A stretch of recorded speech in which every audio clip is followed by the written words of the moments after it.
बड़ी उम्मीदें हैं, एक बड़ा प्रोग्राम पाकिस्तान को दे दिया गया हुकूमत की जानिब से, बाकायदा एक फ्रेमवर्क 5 साल के लिए मुरतब किया गया है। कितना आपको लगता है कितना आसान होगा, कितने चैलेंजेस इसमें दरपेश होंगे? क्या हमारी एक्सपोर्ट में इतना पोटेंशियल है उसको 60 अरब डॉलर तक लिया जा सके? जी बिस्मिल्लाहिर्रहमानिर्रहीम, बहुत शुक्रिया। आप देखें कि हमारी कौम में पोटेंशियल है।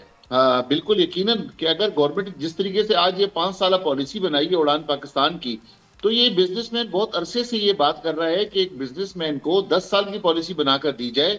हुकूमत चाहे कोई भी हो, चाहे आज अगर नून लीग की हुकूमत है, कल पीपल्स पार्टी की हुकूमत हो, चाहे पीटीआई की हुकूमत हो, चाहे XYZ की हुकूमत हो, लेकिन बिजनेसमैन को सपोर्ट ये चाहिए कि 10 साल तक उसे ये पता हो कि मेरी अगली पॉलिसी क्या होगी, तब वो जाकर वो एक्सपोर्ट को बढ़ा सकता है।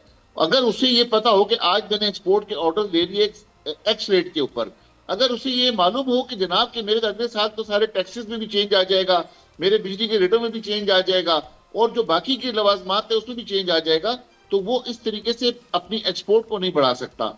मैं समझता हूं कि ये उड़ान पाकिस्तान बड़ा खुशाइन प्रोग्राम है। अगर 10 साल का नहीं, कम से कम 5 साल का भी अनाउंस किया गवर्नमेंट ने, तो इसे अप्रिशिएट करना चाहिए।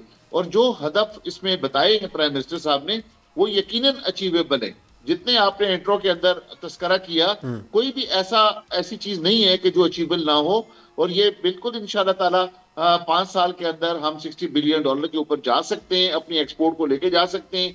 क्योंकि जिस हिसाब से यहाँ पर एनर्जी के रेट नीचे दिन ब दिन आते जा रहे हैं, आपके IPPs के खिलाफ जो है तो क्रैकडाउन शुरू हुआ और काफी सारे IPPs जो है तो बंद हुए, जो बिजली प्रोड्यूस किए बगैर बहुत सारे पैसे लेते थे।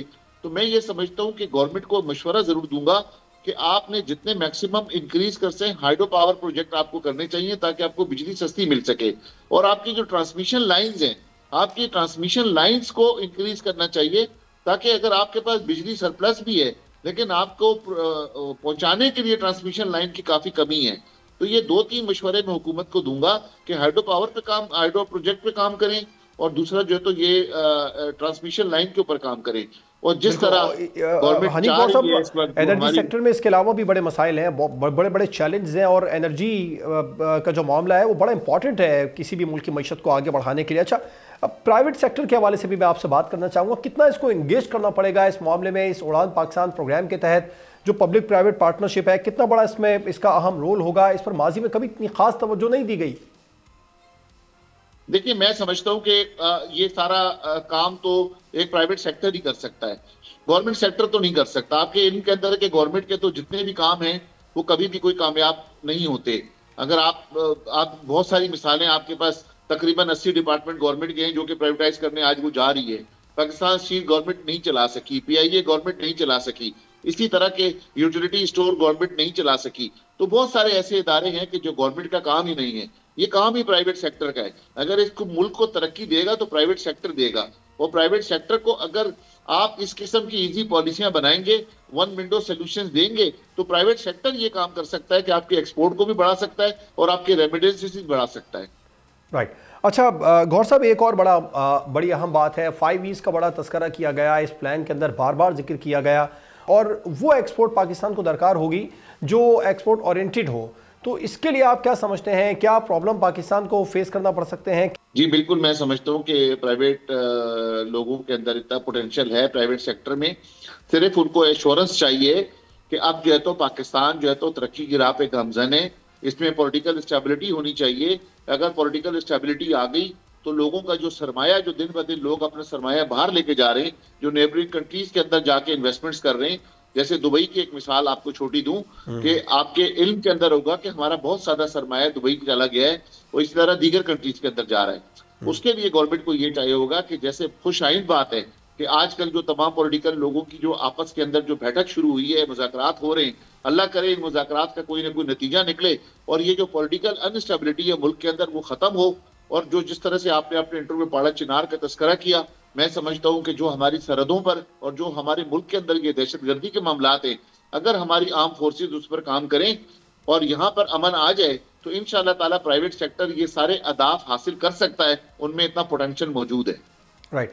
अच्छा, रिकवरीज, नॉन रिकवरीज एक बहुत बड़ा अहम मामला है। गौर साहब, आप क्या समझते हैं? इदारे खसारे में हैं, मईशत पर बड़ा बोझ है, हुकूमत ने कोशिश भी की पिछले दिनों कुछ इदारों को, बड़े इदारों को प्राइवेटाइज़ करने की, लेकिन फ़िलहाल उसमें कोई खातिर खा कामयाबी हासिल नहीं हो सकी है। लेकिन इन फ्यूचर कितना इंपॉर्टेंट होगा ये जो इदारे हैं, इनको प्राइवेटाइज़ करके मामले को आगे बढ़ाया जा सके? देखिए, मैं समझता हूँ कि ये गवर्नमेंट का फेलियर है। अगर गवर्नमेंट प्राइवेटाइज नहीं कर सकी है तो गवर्नमेंट का फेलियर है। जहां पर हम गवर्नमेंट की तारीफ कर रहे हैं कि अगर 5 साल प्रोग्राम उन्होंने दिया उड़ान पाकिस्तान का, तो इस किस्म का डिसीजन उनको लेना होगा। कोई जिंदगी में डिसीजन मुश्किल फैसले होते हैं, तो ये उन मुश्किल फैसलों में से एक मुश्किल फैसला है। आपको फैसला करना पड़ेगा कि जितनी जल्दी आप स्टील मिल को प्राइवेटाइज कर दें, पीआईए को प्राइवेटाइज कर दें, यूटिलिटी स्टोर को प्राइवेटाइज कर दें, ये जो दीगर जो 60 से 80 इदारे हैं उनको आप प्राइवेटाइज करें। जो आपका दिन ब दिन खसारा है, कम से कम वो खसारा होना रुक जाएगा। अगर आपकी इनकम नहीं बढ़ रही, लेकिन वो खसारे से आप बच जाएंगे।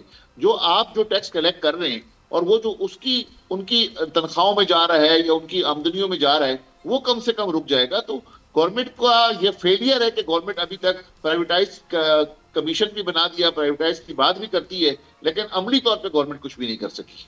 राइट, लेकिन अब तो बाकायदा तौर पर एक प्लान दे दिया ना गौहर साहब। इस प्लान को कारोबारी हजरात किस तरह देख रहे हैं? क्योंकि पहले तो जो भी बातें सामने आती थी कि मईशत को बेहतर करेंगे, अगले 5 साल में ऊपर लेकर चले जाएंगे, बरामदात को बढ़ाएंगे, लेकिन इस बार बाकायदा एक प्लान दिया गया, 5 साल का नहीं, 10 साल का नहीं, बल्कि 2045 तक की भी कल एहसान इकबाल साहब ने बात की कि हम 2045 तक मईशत को $1000 तक एक्सपोर्ट लेकर जाएंगे।